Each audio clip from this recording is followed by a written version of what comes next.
დილამშვიდობის საქართველოში 11 საათია და გაცემთ დღის ნიუსრუმი ბრუნდება პირდაპირ ეთერში მელელა ბაღდავაძე ვარ. ქვეყანაში მიმდინარე პროცესებზე კი დღეს ირაკლი ფავლენიშვილის და ახალგაზრდა იურისტთა ასოციაციის თავმჯდომარის თამარ ორნიანის შეფასებებს მოვისმენთ. ციხიდან ახლახან გამოსულ გიორგი ვაშაძეს გარეთ ახალი სისხლის სამართლის საქმე დაახვედრეს. ვაშაძეს ამჯერად ქვეყნის წინააღმდეგ საბოტაჟს ედავებიან. მას გუშინ აფოთის ღონისძიების სახით 30,000 ლარიანი გირაო შეუფარდეს, რის გადახდასაც ოპოზიციონერი პოლიტიკოსი აპირებს. მაშასე რა მიზანი აქვს ქართულ ოცნებას, რომელსაც მუდმივად სისხლის სამართლის საქმეები აქვს ჩამოკიდებული ოპონენტების თავზე. დღეს ამით დავიწყებთ.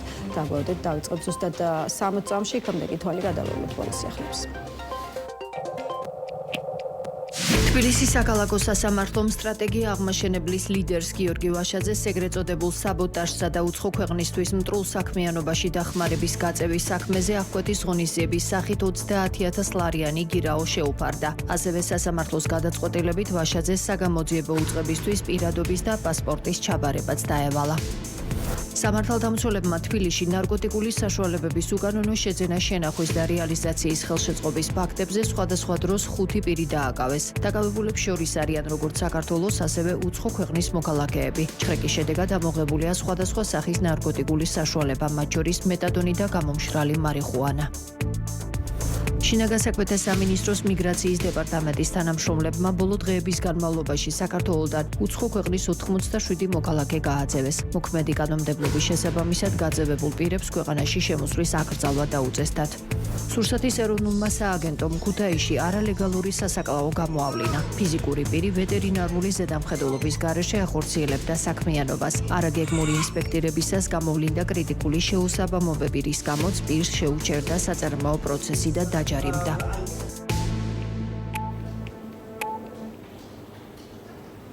მაშასე კიდევ ერთხელ მოგესალმებით, ეს არის დღის ნიუსრუმი და წარმოგიდგენ ჩვენს პირველ სტუმარს, ნაციონალურ მოძრაობის ერთ-ერთი ლიდერი ირაკლი ფავლენიშვილია ჩვენთან ერთად. გამარჯობა ირაკლი და მადლობა რომ გვესწრაფეთ. მოგესალმებით, მადლობა.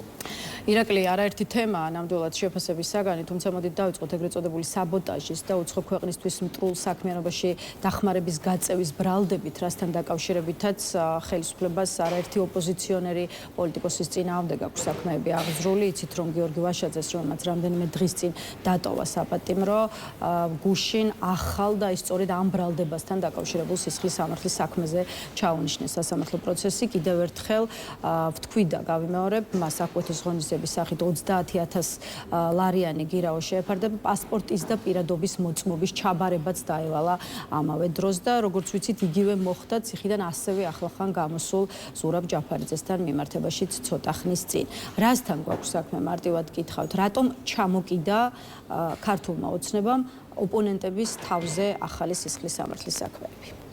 ხო, არა, ამას მარტივი პასუხი არსებობს. ივანიშვილს არ შეუძლია არაფერი გარდა რეპრესიისა და პოლიტიკური თემისა, იმიტომ რომ მას არანაირი ლეგიტიმაცია არ აქვს, როცა ჩვენ საუბრობთ არალეგიტიმურ ხელისუფლებაზე, ეს გამოიხატება კონკრეტულ პოლიტიკურ მოცემულობაში. ეს პოლიტიკა ძალიან ბუნებრივი და ჯანსაღი პროცესია, ძალიან ტყუილად გონია ვინმეს რომ და სამწუხაროდ და მთავრობის პროპაგანდამ ვიღაც რაღაც პატარა ნაწილს შეიძლება ცოტა მოგრძილ ნაწილსაც რაღაც დონეზე ჩვენი საზოგადოების გულწრფელად რომ შეიძლება რაღაც 20% იყოს მათი რაოდენობა მაგალითად, მაგრამ არ ამგონია რომ აქელაც იყოს და არწმუნა რომ შეიძლება ქვეყანაში ხელოვნურად ვინმე კრიზისი შექმნას. აი როგორც რევოლუციები არ არსებობს ხელოვნური და ამაზე არ ვიცი ხა პოლიტიკურ მეცნიერებაში არც დაობს ხო ხალხი რომ შეუძლებელია ხელოვნურად რევოლუცია მოახდინო ქვეყანაში ხო თუ რევოლუციური განწყობები არ არსებობს.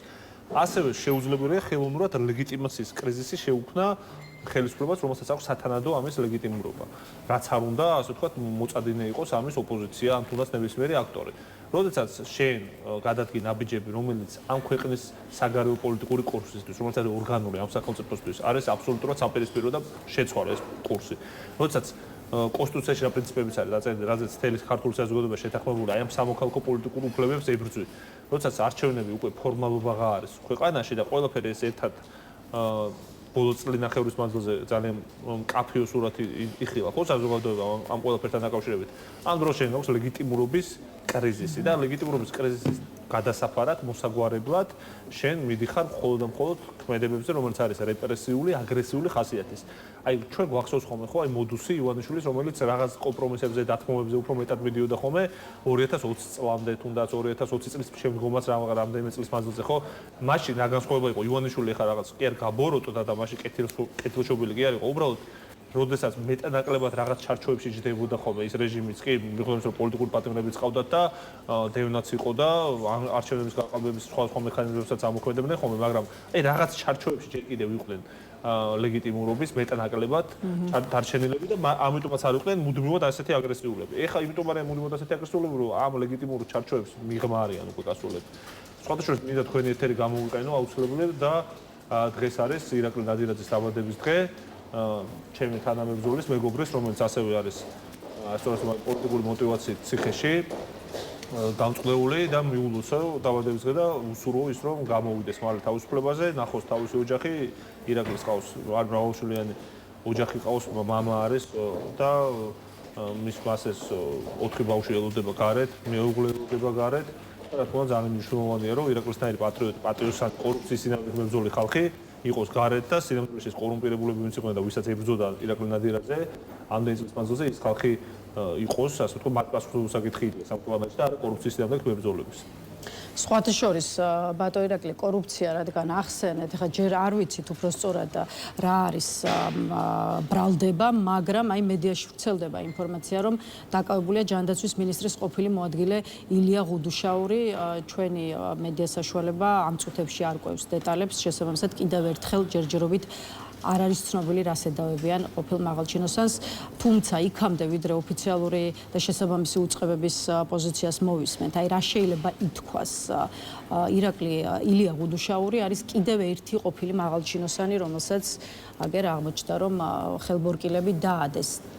სანამდე შეიძლება მივიდეს ეს პროცესი და ამ თემაზე ბევრჯერ გვისაუბრია, თუმცა კიდევ ერთხელ რა შეიძლება იყოს ქართული ოცნების დღევანდელი და მოქმედი ლიდერშიპის მთავარი მიზანი? ხო, აქ ჩვენ როცა საუბრობთ აი ამ შიდა წმინდაზე, მუდმივად არის მე რა ტიპის რეჟიმზე საუბრობთ, ეს ძალიან მარტივი თეორიული ამბავი გახლავთ, რომ უბრალოდ ასეთი ტიპის რეჟიმები მუდმივად კრიზისს ქმნიან როგორც თავის პარტიის შიგნით, ისე პარტიის გარეთ, ისე ქვეყნის გარეთაც, ქვეყნის შიგნითაც, იმიტომ რომ არ შეუძლიათ ოპერირება ნორმალურ კონსტრუქციულ პირობებში. შესაბამისად, მათ მუდმივად ჭირდებათ მტრის ხატი, მუდმივად ჭირდებათ დამნაშავე და მუდმივად ჭირდებათ რეპრესიების ახალი სამიზნეები. როცა ვსაუბრობ ჩვენ პარტიულ წმენდებზე, ხა ბოლშევიკურ პარტიაში, რომელიც ახლა ბევრად უფრო მაგრად ფუნქციონირებდა და ბევრად უფრო ორგანიზებული და პრაქტიკული ხალხი მუშაობდა კომუნისტურ პარტიაში, ხა რაც არ უნდა მიუღებელი იყოს ჩემთვის, ხა ეს ტექნიკურ დონეზე უნდა ვაღიაროთ, ხო? იმ პარტიაშიც მუდმივად წმენდა რატო ხდებოდა და მუდმივად რატო იყო ერთმანეთის დევნა და ერთმანეთის ასე ვთქვათ ჭამა, ხო? იმიტომ რომ ასე მუშაობენ ავტორიტარული რეჟიმები. სხვანაირად უბრალოდ არ მუშაობს ავტორიტარული რეჟიმი, არ არსებულა რეჟიმი, რომელსაც სხვანაირად უმუშაოა, ხო? არსებობს ბელადის გარშემოც კი შეიძლება არ იყო დაცული და შემდგომში უკვე მოდიან კლანები, მოდიან სხვა ჯგუფები, რომლებიც ერთმანეთს მუდმივად არიან ხიშპობაში ძალაუფლებისთვის. დღეს ამ ქვეყანაში ძალაუფლება აქვს პირდაპირ მთლიანად ასე ვთქვათ ივანიშვილისგან ტექნიკური კუთხით მიცემული იმ კლანს, რომელზეც ჩვენ ვსაუბრობთ, სხვაჭურის კობახიძის კლანს. ხო, ესეც კითხვა, სხვათა შორის და ეს კითხვაც არაერთხელ დაგვისვავს ჩვენს რესპონდენტებთან. აი როგორ ფიქრობთ, რატომ მისცა მაშინ ბიძინა ივანიშვილმა ირაკლი კობახიძეს ამ ხელა ძალაუფლება? აქ ორი მიზეზი შეგვარსებობს. ერთი არის, რაც ზედაპირზე არის, რომ იმ ხალხს ძალიან ბევრი ფული ქონდა უკვე ნაშოვნი და ჩვენ თვითონ საუბრობდით სქემებზე, რომელთა შესახებაც ივანიშვილი ინფორმირებული კი იქნებოდა, მაგრამ იმ სქემებშიც კი შეიძლება რაღაც ფულის უფრო დიდი დოზები იყო და ნაკლებ დოზებზე იყო მაგალითად ინფორმირებული ბიძინა ივანიშვილი. ანუ პირდაპირ ვთქვათ, ფული მარტივად და პრიმიტიულად ვთქვათ, ფულს უტეხავდნენ, ხო, ივანიშვილს, იმიტომ რომ ეს სისტემა ხო ასე მუშაობს. ივანიშვილი არის თავარი ბუღალტერი მთელი ქვეყნის, მას აქვს შპს ქართული სახელმწიფო, ასეთი მიტაცებული აქვს სახელმწიფო და ამიტომაც შეიძლება ითქვას, რომ შპს საქართველოს არის უკვე მისთვის და ყავს უბრალოდ ადამიანები, რომლებიც სხვადასხვა, მაგალითად, ყავს ადამიანები, რომლებიც ზოგს აქვს ფედერაცია ჩაბარებული, ზოგს აქვს კონკრეტული რეგიონი ჩაბარებული, ზოგს აქვს რაღაც სისტემები, ხო, აი ჯანდაცვის სფერო ჩაბარებული და იქ არიან ადგილობრივი ფეოდალები და ამ ფეოდალების რაღაც ნაწილი ჯგუფი, რომელიც იყო მუდმივად ელიტაში ივანიშვილის მმართველობის პირობებში და მას ჯერ კიდევ მოყვებოდა მისი აი ამ 90-იან წლების 2000-იან წლების სამსახური ბიზნეს საქმიანობის შედეგად, ხო, საქართველოში.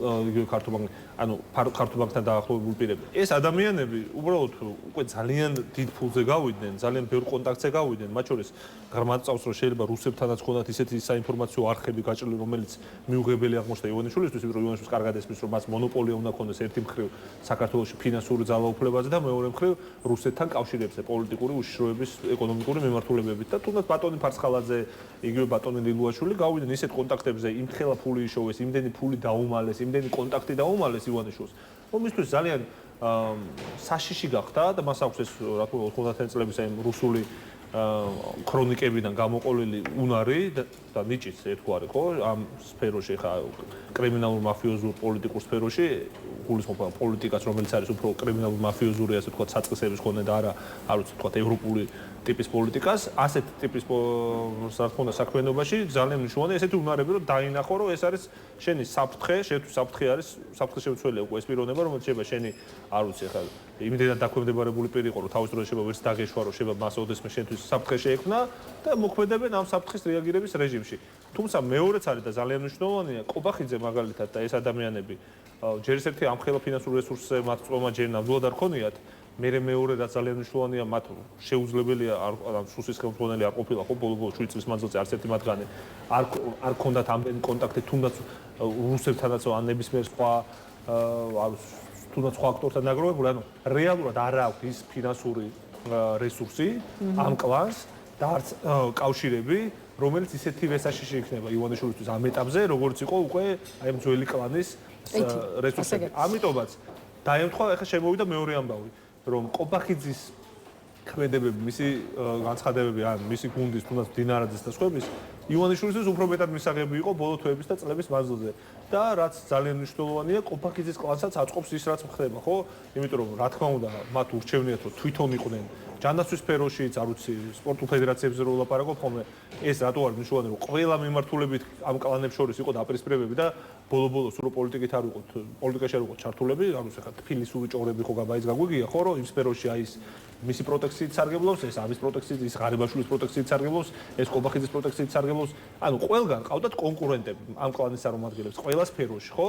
და ეხლა ამ სფეროებში მათი კონკურენტები გაქრებიან, იმიტომ რომ თვითონ ის კლანი იქნება ჩამოშლილი, დანგრეული, დაკავებული იქნება ეს ხალხი და შესაბამისად ყველა ბერკეტი და ყველა რესურსი გადავა ამ კლანის ხელში. ძალიან მარტივი ლოგიკაა. სხვა შორის ირაკლი, რადგან აი ამ შიდა კლანურ დაპირისპირებაზე საუბრობთ, რიგი პოლიტიკოსი, იგივე სურსათის ფასებთან დაკავშირებული საკითხით მთავრობის დაინტერესებასაც სწორედ მიზეზით ხსნის, მაგალითად, რიგი პოლიტიკოსისთვის კითხვას იწვევს სუპერმარკეტების მხოლოდ ცალკეულ ქსელში რატომ შევიდა ასე ვთქვათ სუსი დოკუმენტების ამოსაღებად და რატომ არ მოხდა ვთქვათ ეს ყველა ქსელთან მიმართებაში თანაბარი მიდგომით და შესაბამისად როგორც უკვე აღნიშნე აქ სწორედ შიდა დაპირისპირებას უნდა უკავშირდებოდეს ფასებთან დაკავშირებული პროცესი მათი შეფასებით და ამ შემთხვევაში სხვა შორის ერთ-ერთი თქვენი პარტიის წარმომადგენელია ლაშა ფარულავაც არის მისი პოზიციაც მაქვს მხედველობაში. აი თქვენ თუ გაქვთ კითხვა,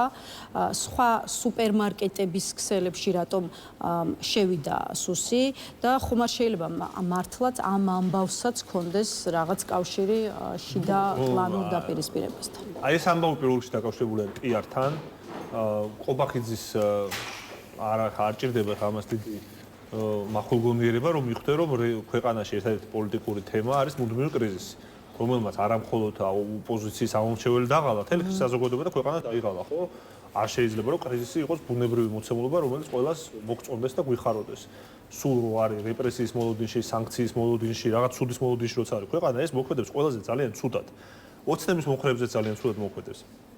ის გახლეჩვა, რომელიც საზოგადოებაში ვიხილეთ, ის სოციალური იზოლაცია, რომელიც საზოგადოებაში ვიხილეთ, არის ძალიან საშიში ქვეყნისთვის. ამიტომ ამ ადამიანებს უნდათ რომ ხელოვნურად შექმნან თემები, რომელიც თითქოს და კრიზისული კი არ არის, აი პოზიტიური შემცველობის, პოზიტიური, ასე ვთქვათ, დღესასრიგის შემადგენელია. როცა ვსაუბრობთ ახლა კობახიძის აი ამ ბოლო სამ ინიციატივაზე, ერთი არის თითქოს და კორუფციის წინამორბედობა, არა და ახლა კორუფცია რომ მოსპო ქვეყანაში, მაშინ ივანიშვილის რეჟიმი მოისპობა, იმიტომ რომ ოლიგარქიული რეჟიმი არის. ანუ ოლიგარქი მართავს ქვეყანას, მართავს აი ამ შავი სქემებით, კოლ-ცენტრების აბად არის ეს ქვეყანა ქცეული, ტენდერებიდან ფულის მოტეხვა არის, არ ვიცი ახლა სახელმწიფო სამსახურის აუცილებელი შემადგენელი ნაწილი ფაქტობრივად და ამ ქვეყანაში კორუფცია თუ მოსპე, რა თქმა უნდა, სისტემურ ასეთ ცვლილებას ვერ გაუძლებს თვითონ ოცნება, რომელიც აი ამ ქართულ ჯიგრული პონტის პრინციპით არის შედუღებებული. მეორე ნაწილი არის ფასების წინააღმდეგ ბრძოლა, რაზეც მივადექით და აქაც რა თქმა უნდა ეხა ეს პოზიტიური სლოგანი კი აქვს, მაგრამ აქვს მარტო მიზეზის გამო, რომ ეხა სურო ყოლევა ჩაატარო, ყოლევა არ ჭირდება ამას, ახლა რო გახვიდე ქუჩაში, ნახავ რომ საქართველოს მოქალაქეებს ყველაზე მეტად გვაწუხებს ფასები. ოღონდ ეგ ფასები მართლა მე მაწუხებს მაგალითად და თქვენ გაწუხებთ და იმ ადამიანებს აწუხებთ, რომელთაც მილიონები არ მოუპაროთ, ხო, ამ ბიუჯეტიდან, ხო? და ჩვეულებრივად ცხოვრობენ, ხო, როგორც რიგითი ქართველები, ესე არ მოყვეს ფრაზა, მაგრამ ხო, ნუ მოკლედ მეტნაკლებად არ მჯერა რომ ოდესმე ეხა ივანიშვილის კაბინეტის წევრებს ან მილიონერებს, რომლებიც არიან პარლამენტში, შეაწუხებს ფასები. პირიქით, მათ აწყობთ ეს ფასები. იმიტომ რომ სწორად რომ ბექაური, სწორად რომ ჩიგოგიძე და ეს გვარები, რომელზეც საუბრობთ, რომლებიც ოცნების წევრები არიან და წარმომადგენლები არიან, მათ ეკუთვნით სხვათა შორის ეს კომპანიები, ყველაფერს რო თავი დავანებოთ.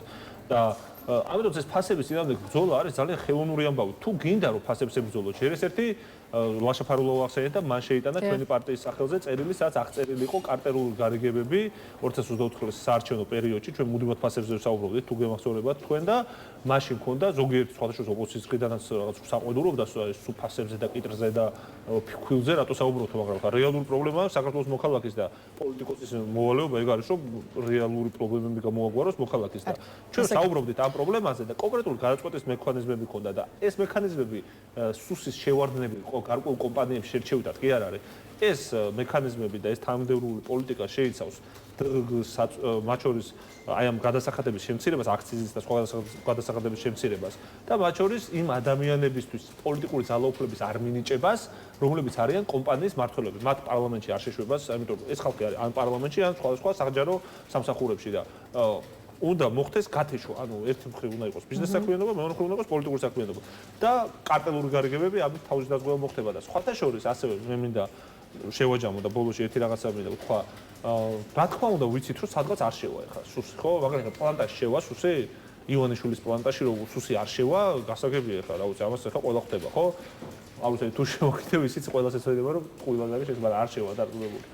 კარგი, ირაკლი, სხვა აქტუალურ საკითხებსაც მინდა გადავალოთ თვალი, მათ შორის დისკუსიის საგანია პოლიტიკურ სპექტრს შორის სხვა მნიშვნელოვან საკითხზე დისკუსიის გახსნის თაობაზე კობახიძის შეთავაზება და იცით რომ ორად იყოფა აზრი პოლიტიკოსთა ნაწილი ფიქრობს რომ არსებულ ფონზე დიალოგზე საუბარი არ არის მიზანშეწონილი, ნაწილი კი მზადყოფნას გამოთქვამს ოცნების წევრთა პირისპირ იდებატოს ამა თუ იმ საკითხზე. რას ფიქრობთ პირადად თქვენც და ზოგადად პარტიის პოზიციაც საინტერესოა ალბათ მაყურებლებისთვის. აი იმ მდგომარეობაში რაშიც აღმოჩნდა ქვეყანა, დებატები თქვენი აზრით მაინც საჭიროა თუ ეთანხმებით მაგალითად სალომე ზურაბიშვილს, რომელიც ამბობს, რომ ამ ვითარებაში დებატები იქნება საზოგადოების დაცინვა.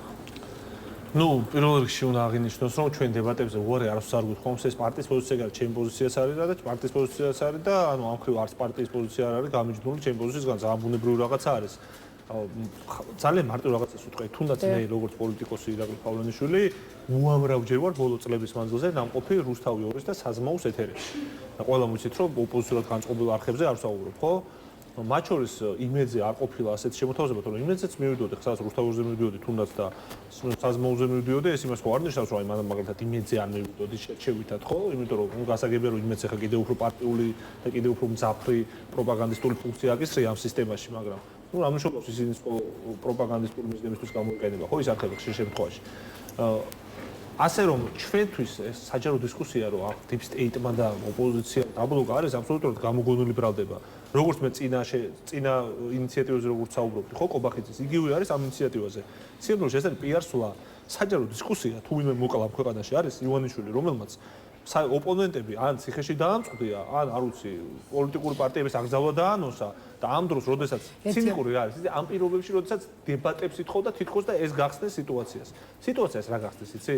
და ამაშიც ახლა მოდი პირდაპირ ვთქვი, ჩვენ თუმცა ირაკლი, ერთია ვთქვათ რა მიზანი შეიძლება კონდეს ქართულოცებას, მეორეა რა უნდა იყოს ამ შემოთავაზებაზე ოპოზიციური სპექტრის პასუხი და სხვა შორის ასეთი კითხვა ისმის მათი მისამართით, ვინც დებატებში მონაწილეობაზე ფიქრობს და ამ წინადადებას ასე ვთქვათ იღებს. რა საკითხებზე უნდა იდებატოთ ქართული ოცნების წარმომადგენლებთან იმ ფონზე, როდესაც ქვეყანაში არიან სინდისის ოპოზიციის პატიმრები, პოლიტიკური ლიდერები იმყოფებიან ციხეში, ხოლო პოლიტიკური პარტიების აკრძალვის საკითხი განიხილება, რაც თქვენც აღნიშნეთ. კი ბატონო, ყველა ეს საკითხი, რაც ახლა მე ჩამოვთვალე, მეხუთე პრეზიდენტმა სალომე ზურაბიშვილმა შეახსენა გუშინ ოპოზიციურ სპექტრს. შესაბამისად, რა პასუხი გაქვთ იმ კითხვაზე, რომელიც ახლა დავსვი? მე პასუხი ძალიან მარტივი მაქვს. და ეს თქვი კიდევ ახლა გასაგები არის, ხო ადამიანები მისმენიან და ხვდებიან რას ვლაპარაკობ. ის ადამიანი არ გეკმავს ჩვენთან დებატებს. ეხლა მე რო ვისაუბრო, არასწორი არის. ის კაცი არ აპირებს ჩვენთან დებატებს. მე რო ვთქვა რომ აი ხა ვაპირებ, აი ვაპირებ და არ აპირებს. იღებ ყობახიძე და მისი ბანდა არ აპირებს ჩვენნაირ ხალხთან. აი მართლა მათთვის რო რადიკალური ოპოზიცია დებატებს. ის ხალხი იძახის კაცო პირდაპირ რომ პარალელურ სამყაროში გვარ ვიცხოვრებ. ის ხალხი იძახის რომ სადაცო ფიზიკური კონფრონტაციის საფრთხე იქნებაო, სადაცო ჯანსაღი დებატების შანსი არ არსებობსო, იქ ხო ვერ წავალთო და რა თქმა უნდა ჩვენ გულისხმობენ და ეხლა რაზე ვისაუბროთ, რაზეც არ განვიხილებით, ეხლა არ იქნება სერიოზული შემოხდიდან რომ მაგაზე ვისაუბრო, სადაც პირდაპირ იძახის ეს ხალხი რომ ჩვენ არ განვიხილავს. ამ ეტაპზე ესე არის და ეხლა თუ შეცვლიან პოზიციას და იტყვიან რომ განიხილავენ რეალურ პოზიციასთან, სადაც კონფრონტაციის საფრთხე არსებობს, მათი ტერმინი რომ გამოვიყენო, ხო? თორე სიამოვნებაში კონფრონტაციის საფრთხე რატო არსებობს? თვითონ ხვდებიან ხოლმე სადარბაზოებთან, თვითონ რა ზონდერებს გვიგზავნიან ხოლმე, ბიტებით ხელში შეიარაღებოს და მათი სტილი არის ეს ოპონენტთან ძალადობა, თორე ჩვენი კი არ არის. უბრალოდ მარტივ რაღაცას ვიძახი, ეს ხალხი თავისივე მესიჯებში ჩანს რომ არ აპირებს აი იმ ხალხთან დებატებში დაждდომას, რომელზედაც თუნდაც ქალბატონი სალომე საუბრობდა. ირაკლი, კიდევ რამდენიმე საკითხია ყურადღების ცენტრში და მინდა რომ ერთ-ორს მაინც მოვასწრო და შევეხოთ, ვიდრე დაგემშვიდობებით, მათ შორის ჰელსინკის კომისიაში ხვალ საქართველოს საკითხზე მოსმენაა ჩანიშნული, ქართული ოცნების მიერ განსხვავებული აზრის მზარდი ჩახშობა, ასე ქვია სწორედ საკითხს, რაზეც კომისიაში განცხადებები და შეფასებები გაკეთდება. აი გითხარით, რას ელოდებით ჰელსინკის კომისიის ხვალინდელი მოსმენიდან და რაც მთავარია ამ კრიტიკამ როგორ შეიძლება და საერთოდ შეიძლება თუ არა შეცვალოს ოცნების პოლიტიკა. არა, კრიტიკა პოლიტიკას არ შეცვლის, რა თქმა უნდა, გამომდინარე იქიდან რომ ჩვენ საუბრობთ რეჟიმზე, რომელიც არის აბსოლუტურად იზოლირებული მთელი დასავლური სამყაროსგან, რაც არ უნდა ცდილობდეს ეხა ოცნება დაავაგდეს ტრამპის ადმინისტრაციას და ეს გასაგები იყო რომ წარუმატებელი მცდელობები იქნებოდა, იმიტომ რომ მათ წითელი ხაზები აქვს გადაკვეთილი, თუნდაც ახალი ადმინისტრაციისთვის ეს გულისხმობს პირველი ყველა დემოკრატიას და ადამიანის უფლებებს რო თავი დავანებოთ, პირველი წითელი ხაზი ძალიან მნიშვნელოვანი რაც არის ტრანსნაციონალური დანაშაული, ხო? იგივე მადუროსის ლეგენდარული სპეცოპერაცია პირველ რიგში, სწორედ რომ აი ამ ფლიანად აი ტრანსნაციონალური დანაშაულის ხაბად ქცევას ვენესუელის ეძღვნებოდა და საქართველოს კონცენტრების კუთხით ბევრი სხვა მმართველობით სამწუხაროდ ასეთ ქვეყანად ტრანსფორმირდება და არა დემოკრატიისა და ან რაღაც ეკონომიკური პროექტების ხაბად, ხო, პირველ პერიოდში. ეს არის ერთი წითელი ხაზი, რომელიც ივანიშვილის ბანდას წლების მანძილზე გადაკვეთილი აქვს.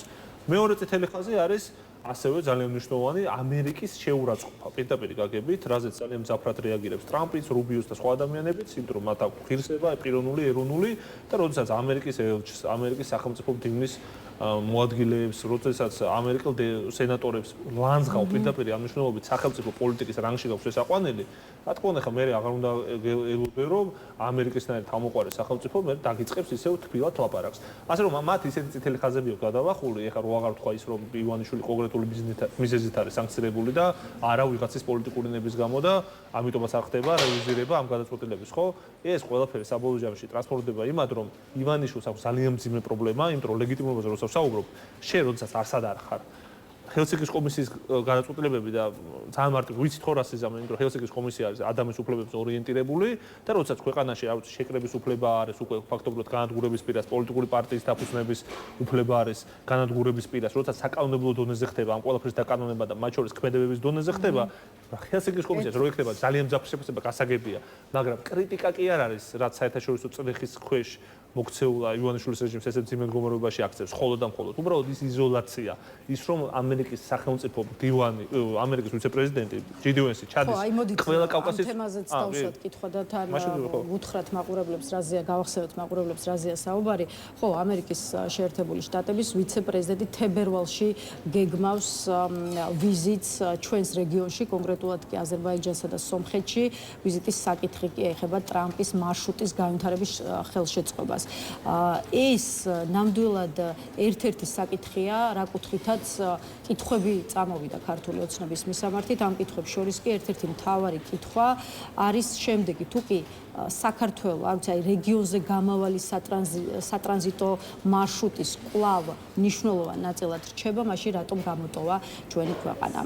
უპასუხოთ ამ კითხვას. აი რა მესიჯია თქვენთვის ის, რომ რეგიონში შტატების ვიცე-პრეზიდენტი ჩამოდის, საქართველოს კი ამ ვიზიტისას ნახსენები არ არის. აი წარმოიდგინეთ 2003-დან 2012 წლამდე საქართველოს და ჩამოსული მაღალი სახელმწიფო უწყები, არ ვსაუბრობ ვიცე-პრეზიდენტზე, იყო სახელმწიფო მდივანი, ნებისმიერი სხვა, ასე ვთქვათ, მაღალი თანამდებობის პირი ამერიკის, რომელიც არ ჩავიდოდა საქართველოში და ჩავიდოდა აზერბაიჯანსა და სომხეთში. ეგეთ რამე ხო წარმოუდგენელი იყო.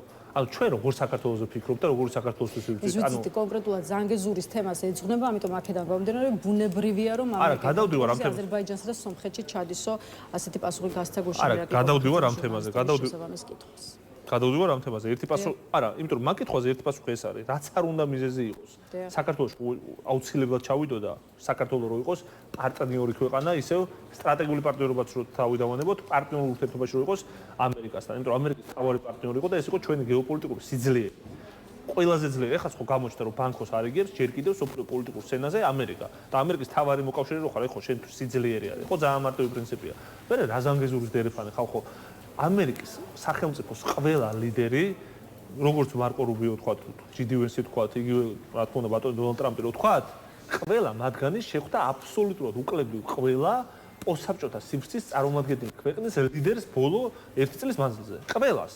ანუ 14-ს შეხვდა და მარტო საქართველოსაც არ შეხვდა. ამას რითი ახსენებიან? ზანგეზურის დერეფნით იხსნება ეგ?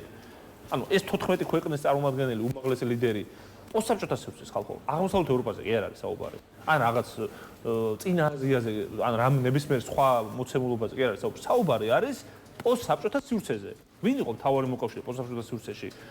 სივრცის ქვეყნებიდან, ამერიკის, ხო არ შემახსენებს ვინმე ხოცებიდან. საქართველოს იყო, ხო? საქართველოში ჩამოდიოდნენ ჯორჯ ბუში დემოკრატიის შუქურა საქართველოს ეძახდა, რომელიმე სხვა პოსტსაბჭოთა სივრცის ქვეყანას კი არ ეძახდა.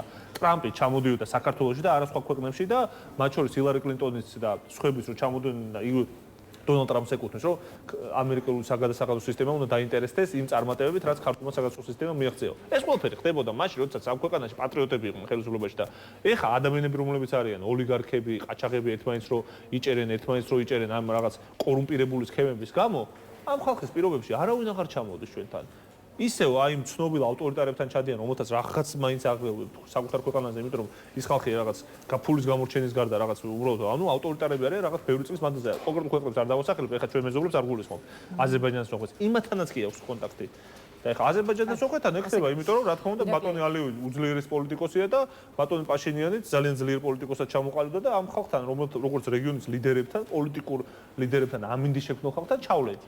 ირაკლი, ყობახიძესთან არ ჩამოვლენ, რა თქმა უნდა. და მინდა რომ ბოლო კითხვა კიდევ ერთ საკითხზე დაგისვათ, ამჯერად უკრაინასთან ურთიერთობები და რატომ ხანგრძლივი პაუზის შემდეგ, როგორც ცნობილი ხდება, ვოლოდიმირ ზელენსკიმ საქართველოში უკრაინის ახალი ელჩი დანიშნა, ქვეყნის პრეზიდენტის გადაწყვეტილებით თბილისში დიპლომატიურ საქმიანობას შეუდგება მიხაილო ბროდოვიჩი. შეაფასეთ ეს ამბავი. ან რატომ დასჭირდა ზელენსკის ამდენი ფიქრი უნდა ჰყოლოდა თუ არა საქართველოში ახალი ელჩი უკრაინას, ისე როგორც საერთოდ უნდა ყოლოდა თუ არა ელჩი, ან რას შეიძლება ნიშნავდეს უკვე ამ გადაწყვეტილების მიღება, როცა შეიძლება ითქვას, რომ უკრაინაში ომის დაწყების შემდეგ საქართველოს-უკრაინის ურთიერთობებში პოზიტიური თვალსაზრისით არაფერი შეცვლილა.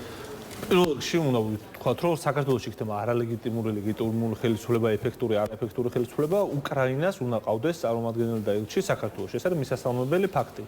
ის რომ თავის დროზე არ ყავდა, იყო უპრეცედენტო საქართველოს მთავრობის მხრიდან, იმდროინდელი მთავრობის მხრიდან, ჯერ კიდევ ღარიბაშვილი იყო ხელისუფლებაში და მე ნუ ყობახიძეც ხაი, მაგრამ აი მათ პირობებში ის უპრეცედენტო რამ, რაც ქართულმა მხარემ სამწუხაროდ მაშინ ჩვენ ქართული მხარის წარმომადგენლები იყვნენ. ეხლა ნუ იმას მაინც ვიტყვით, რომ არალეგიტიმურები არიან. მაშინ სამწუხაროდ მათ ეს პრობლემა არ ქონიათ საერთაშორისო ასპარეზზე, ხო?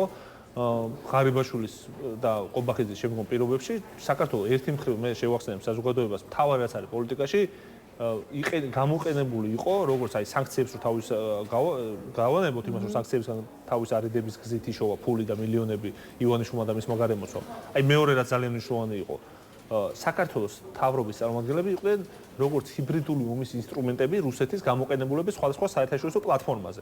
ანუ რუსულ ნარატივებს სხვადასხვა პლატფორმებზე, მაშინ როცა მათ მიესრულებოდათ უფრო მეტად, ავრცელებდნენ ღარიბაშვილი კობაქცია და ეს ადამიანები, რომლებიც ამბობდნენ, რომ აი პროვოკაცია თავიდანვე რა ირიდა, თავარ რუსულ მესიჯებს და ნარატივებს რო ავრცელებდნენ და ამიტომაც რა თქმა უნდა ეს ნაბიჯი რომ რაღაც პერიოდის მანძილზე დიპლომატიც არ იყო საქართველოში იყო ძალიან ასე ვთქვათ ბუნებრივი ლოგიკური პოლიტიკური სვლა რომელთაც ფაქტობრივად პროტესტი იქნა გამოხატული ხო მაგრამ ახლა რა შეიცვალა არა ახლა შეიცვალა არ შეიძლება მოცემულობა მართლაც იგივეა რაც იგივე მოცემულობა ხალბატონო იგივე მოცემულობა უბრალოდ არ შეიძლება მუდმივად წლების მანძილზე ყოფილიყო ეს პირობა, რომ უკრაინას არ ყოლოდა საერთოდ დიპლომატიური წარმომადგენელი საქართველოში, ხო? ეს ახლა კიდევ ერთხელ რომ არალეგიტიმური იქნება, ლეგიტიმური იქნება ხელისუფლება, კრიზისული ვითარება იქნება და არ იქნება და კონფრონტაცია იქნება თუ არ იქნება, მაინც უნდა იყოს უკრაინის წარმომადგენელი საქართველოში. მადლობა ირაკლი, იმისთვის. რეგიონისთვის არის ეს მნიშვნელოვანი. მოხვედით და უპასუხეთ ჩვენს კითხვებს, დღეს დაგემშვიდობებით, ირაკლი ფავლენიშვილი პასუხობდა ჩვენს კითხვებს, ახლა რეკლამის შემდეგ ახალგაზრდა იურისტთა ასოციაციის ახალი თავმჯდომარე შემოგვიერთდება, ასე რომ დაგვერდით.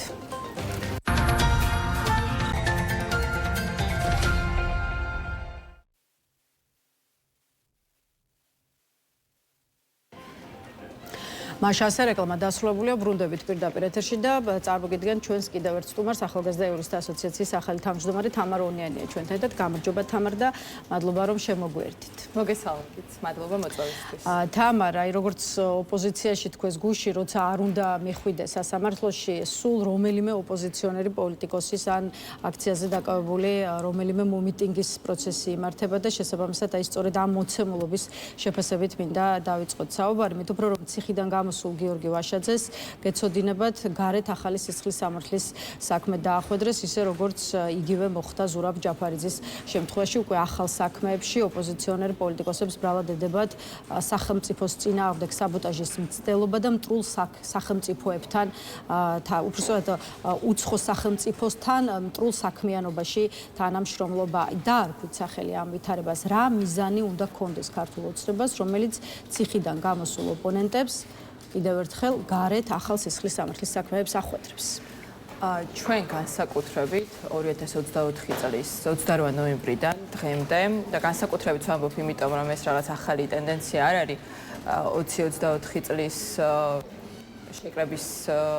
შეკრებების შემდეგაც შეინიშნება განსაკუთრებით განსხვავებულ აზრზე ზემოქმედება სისხლის სამართლის მექანიზმებით, თუმცა 28 ნოემბერი იყო რაღაც გარდამტეხი თარიღი, როდესაც სისხლის სამართლის მექანიზმების აქტიური გამოყენება დაიწყო, იქნებოდა ეს სამოქალაქო პოზიციით აქტიური ადამიანების თუ მათ შორის პოლიტიკოსების მიმართ და ჩვენ ამ საქმეებს სასამართლოში ვაკვირდებით, მათ შორის ვაკვირდებით, რა თქმა უნდა, პოლიტიკოსების საქმეებს, სადაც შეიძლება იკვეთებოდეს პოლიტიკური ანგარიშტორების მიზანი, ანუ ეს საქმეები იყოს არა მართლმსაჯულების აღსრულება თავისი შინაარსით, არამედ პოლიტიკური იარაღი, სადაც სისხლის სამართლის მექანიზმები გამოყენებული არის აი ამ პოლიტიკური ფასდება ამ დატოვების ფარგლებში, მართლაც ხომ არ შეიძლება შეფასდეს ქვეყნის წინააღმდეგ საბოტაჟად ის საქმიანობა, რასაც პოლიტიკოსები პოლიტიკური, ასე ვთქვათ, პოზიციონირების დროს ეწევიან ქვეყნის შიგნით თუ გარეთ.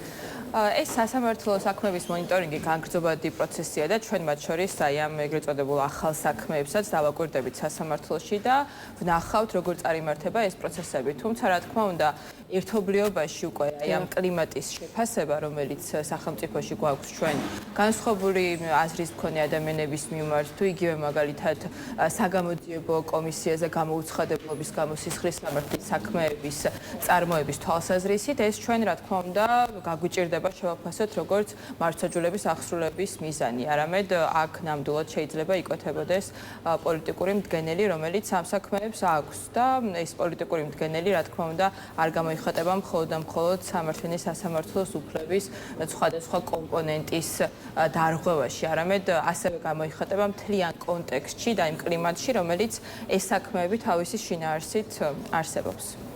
კეთილია გიორგი ვაშაძეს გუშინ სასამართლომ აკვეთის ღონისძიების სახით 30,000 ლარიანი გირაო შეუფარდა და პოლიტიკოსი ამ გირაოს გადახდას აპირებს, თუმცა ახლა მინდა სასამართლოს მიერ გასულ კვირას მიღებული იმ გადაწყვეტილებაზეც და გადაწყვეტილებებზეც კითხოთ, რომელიც უკვე მართლმსაჯულების სისტემაში უპრეცედენტოდ ფასდება, გულისხმობ რამდენიმე მოსამართლის გადაწყვეტილებას ტროტუარზე დგომის და გამვლელებისთვის ხელის შეშლის ფაქტზე რამდენიმე მომიტინგის სამართალ დამრღვევად ცნობის და მეტიც ადმინისტრაციული პატიმრობის შეფარდების შესახებ. ამ საკითხს ახლა რამდენიმე დღის წინ საიმაც გაავრცელა განცხადება თქვენი ორგანიზაციის პოზიცია, რომ ადამიანის უფლებების კრიზისული მდგომარეობა ახალ ნიშნულზე გადავიდა და რომ აღნიშნული გადაწყვეტილება ცალსახად არის ანტიკონსტიტუციური, თუმცა მინდა გთხოვოთ არგუმენტებით განუმარტოთ მაყურებლებს, რატომ ფიქრობთ ასე და აქვე რა ახსნა შეიძლება გქონდეს ხელისუფლების გადაწყვეტილებას ტროტუარზე შეკრება და აი მართლაც ეს მანიფესტაციის გამართვა იმავე წესებს დაუქვემდებაროს, რომელიც ტრანსპორტის სავალ ნაწილზე ვრცელდება. რადგან თქვენ არგუმენტები იკითხეთ, სამართლებრივად ბევრი არგუმენტი არსებობს და ზოგიერთ შემთხვევაში შეიძლება სრულად უადგილოც კი იყოს სამართლებრივი ანალიზი ისეთ საკითხთან დაკავშირებით, რომელიც ეხება ტროტუარზე პროტესტს და ამ პროტესტის გამო ადამიანების ჯერ ადმინისტრაციული პატიმრობის შეფარდებას და შემდგომ უკვე თქვენ იცით, რომ განმეორებით შემთხვევაში ადამიანი შეიძლება სისხლის სამართლის წესით დაისაჯოს ერთი წლით თავისუფლების აღკვეთა შეეფარდოს ისე, რომ არსებული მუხლის სისხლის სამართლის კოდექსში მოსამართლეს რაღაც ფორმალურ შესაძლებლობასაც კი არ უქმნის, რომ მაგალითად აირჩიოს არა თავისუფლების აღკვეთა, არამედ სხვა სისხლის სამართლებრივი სანქცია. ჩვენ რეალურად გვაქვს მდგომარეობა, როდესაც გვეუბნებიან, რომ პროტესტზე, ტროტუარზე პროტესტი ხელს უშლის გამვლელებს გადაადგილებაში, თუმცა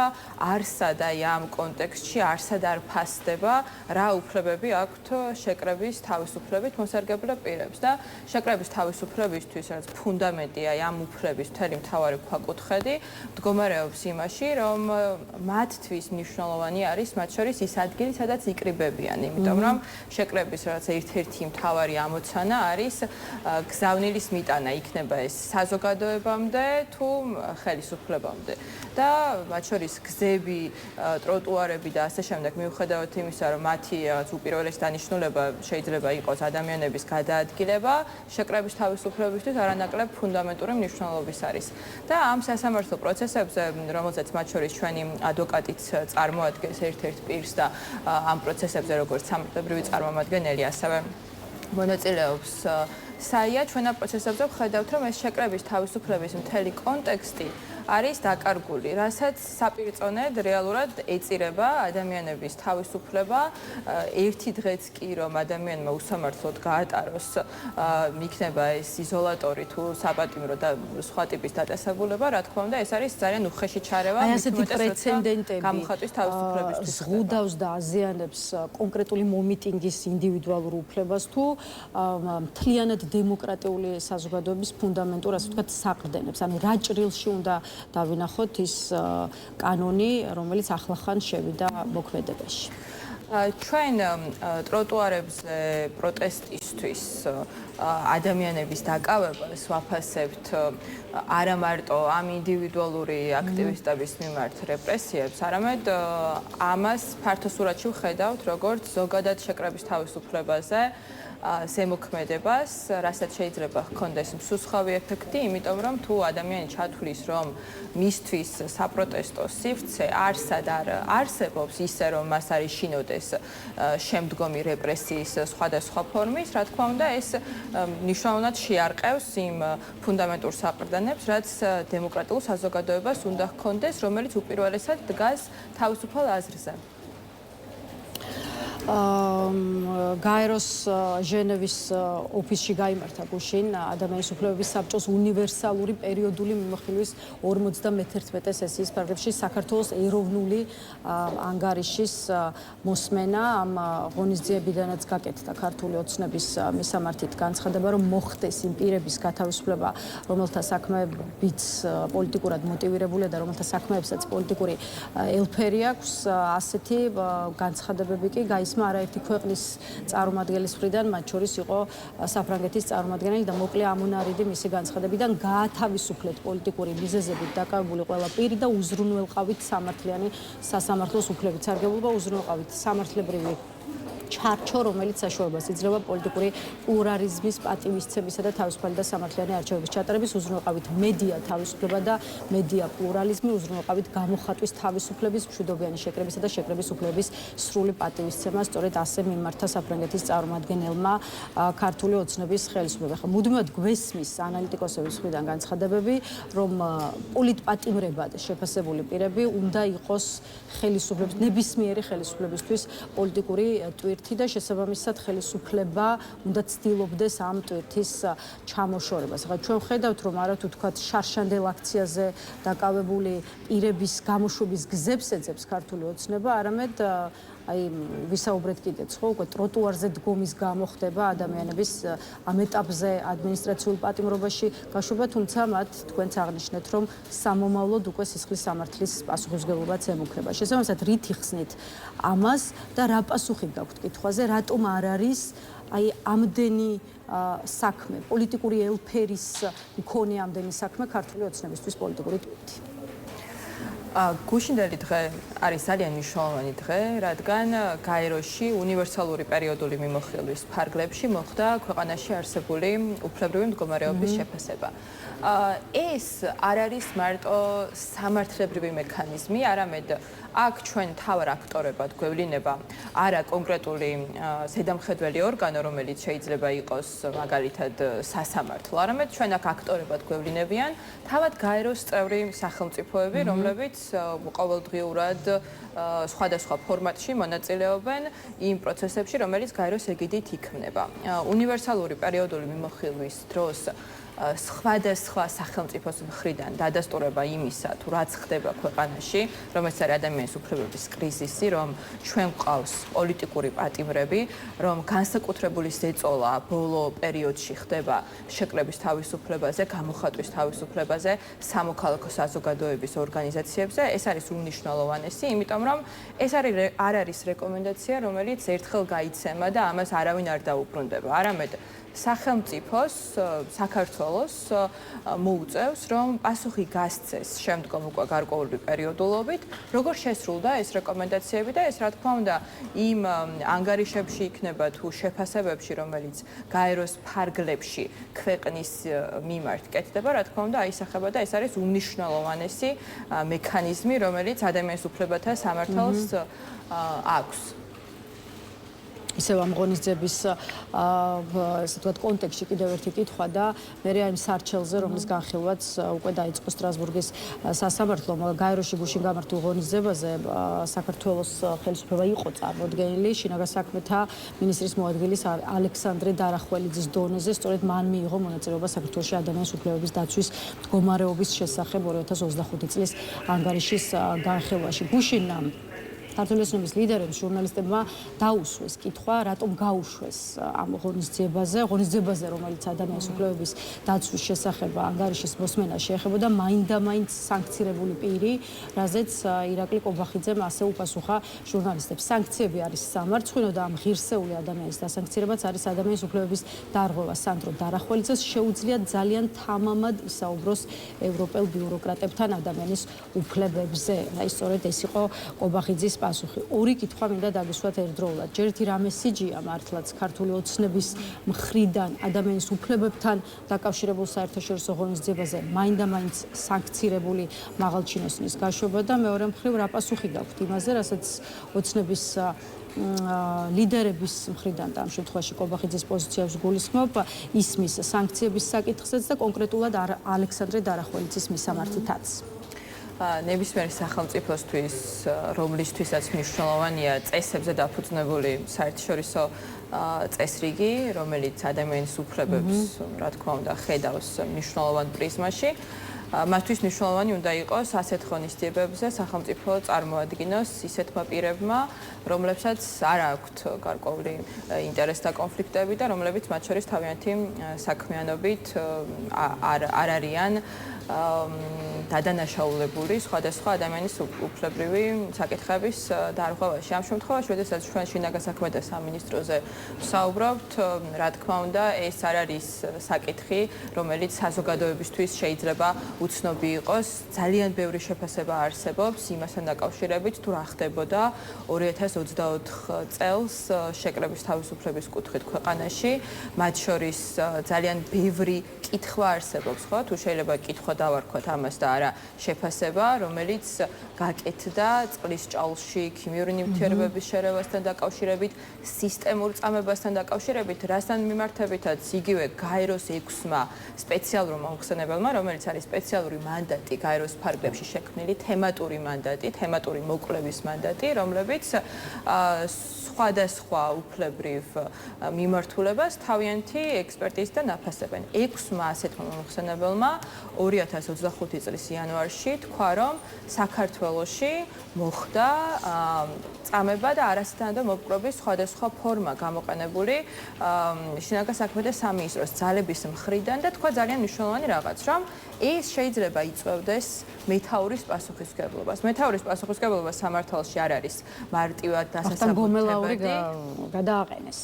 თუკი მანდამენტ შინაგან საქმეთა მინისტრის პასუხისმგებლობაზეა საუბარი. აქ არის ზუსტად პასუხისმგებლობაზე საუბარი იმ კუთხით, რომ რაც ხდებოდა რუსთაველის გამზირზე შეკრების თავისუფლების მართვის ოპერაციების, აქციების დარბევის ოპერაციების, როცა ასეთ შეგვიძლია ვუწოდოთ, იყო არა მართვის ოპერაცია, არამედ ფაქტობრივად ორგანიზებულ დანაშაულსაც კი შეიძლება გაუტოლდეს ეს, იმიტომ რომ მსგავსი ქცევის მოდელები დემონსტრანტების მიმართ, მსგავსი მათ შორის დაზიანებები, რომლებიც დემონსტრანტებმა მიიღეს, განსაკუთრებით სახის არეში, ხო, ეს პირველ დღეებში ეს საზოგადოებას არ დავიწყებია ის მასალები და ეს მტკიცებულებები საჯაროდ არის ხელმისაწვდომი, ხო? ამიტომ ეს რა თქმა უნდა არის საგანგაშო. თამარ, ბოლოს აუცილებლად უნდა გკითხოთ 2024 წლის საპარლამენტო არჩევნებთან დაკავშირებულ სარჩელზე, რომლის განხილვაც დაიწყო სტრასბურგის სასამართლომ, ეს მართლაც ძალიან კარგი ამბავია და საერთოდ კომპლიმენტიც მიიღო გასულ კვირას პოლიტიკური სპექტრის თუ ექსპერტთა წრეების წარმომადგენლების მხრიდან, ამიტომ ამ თემასაც დავუთმოთ რამდენიმე წუთი. კიდევ ერთხელ მინდა რომ განვუმარტოთ მაყურებლებს, რას ედავება საია სახელმწიფოს, როცა საქმე ეხება 2024 წლის საპარლამენტო არჩევნებს, რა არის ძირითადი მოთხოვნები, რის დაკმაყოფილებასაც სტრასბურგის სასამართლოსგან მოითხოვთ და ვადებთან დაკავშირებითაც რომ გითხრათ, უხეში გათვლებით მაინც როდის შეიძლება ველოდოთ გაწყვეტილებას, ანუ რამდენად შეიძლება ამას დასჭირდეს საერთოდ წლები. საქართველოს ახალგაზრდა იურისტთა ასოციაცია, როგორც სადამკვირვებლო ორგანიზაცია, აკვირდებოდა 2024 წლის საპარლამენტო არჩევნებს და ჩვენ ასევე გვქონდა არაერთი შეფასება, მათ შორის შემდგომში უკვე ფართო დოკუმენტირების ანგარიშის სახით.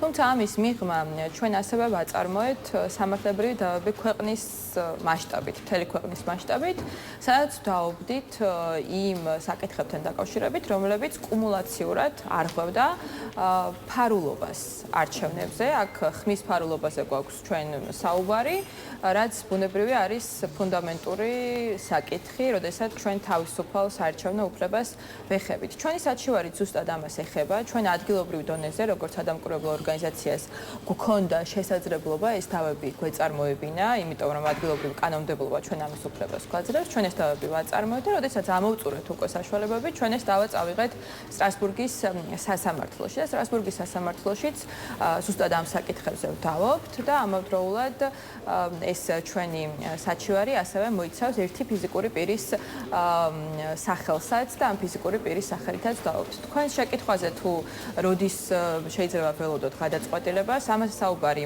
რთულია, იმიტომ რომ სტრასბურგის სასამართლოს რაიმე განსაზღვრული ვადები არ აქვს, თუმცა იქიდან გამომდინარე, რომ სახელმწიფოსთვის უკვე განსაზღვრული არის მაისის პერიოდი, როდესაც მან შეპასუხება უნდა წარმოადგინოს ჩვენს საჩივარზე, ჩვენ შეგვიძლია ვივარაუდოთ, რომ დაახლოებით არაუგვიანეს 1 წლისა უკვე საქმის არსებითი განხილვის ეტაპი კომუნიკაციის კუთხით მხარეებს შორის, ანუ მომჩივან მხარესა და სახელმწიფოს შორის დასრულებული იქნება და ამის შემდეგ უკვე სასამართლო გავა გადაწყვეტილების გამოსატანად. თუმცა ამას რა დრო დასჭირდება, ბუნებრივია, რთულია. მადლობა თამარ იმისთვის, რომ იყავით ჩვენი სტუმარი, ახალგაზრდა იურისტთა ასოციაციის ახალი თავმჯდომარე თამარ ონიანიშვილი, თამარ ონიანი სტუმრობდა ნიუსრუმში, სტუმარს ვემშვიდობებით, დასრულებულია დღის ნიუსრუმიც, თუმცა დღეს საღამოს 9:30-ზე თავისუფალ სტუდიაში შევხვდებით ერთმანეთს, ასე რომ მხოლოდ დროებით გამშვიდობებით.